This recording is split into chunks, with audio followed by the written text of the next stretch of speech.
সিঙ্গুরে জমি ফিরেছিল, কিন্তু চাষ ফিরল কই? প্রশ্নটা আজও জ্বলছে।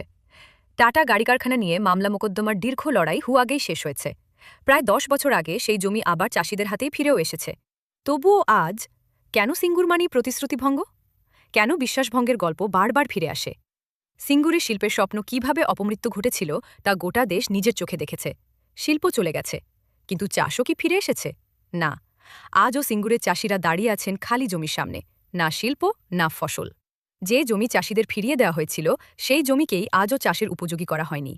সরকার প্রতিশ্রুতি দিয়েছিল জমি চাষযোগ্য করে দেওয়া হবে, কিন্তু বাস্তবতা কি? আজও ৭৭% জমি চাষের অযোগ্য। আরও আশ্চর্যের বিষয়, প্রধানমন্ত্রীর সভাস্থলের ১ কিলোমিটারের মধ্যে যে জমি ১০ বছর ধরে জঙ্গলে ঢাকা ছিল, সেখানে হঠাৎ করেই শুরু হয়েছে পরিষ্কার অভিযান। তাহলে এতদিন কেন কিছুই করা হয়নি? এখন কি শুধু সভা বলে লোক দেখানো কাজ, নাকি রাজনীতির সুবিধার জন্য হঠাৎ জমি পরিষ্কার? প্রধানমন্ত্রীর আগমনকে কেন্দ্র করে জমি পরিষ্কারের এই দাবি সম্পূর্ণ ভিত্তিহীন এবং রাজনৈতিক উদ্দেশ্যপ্রণোদিত।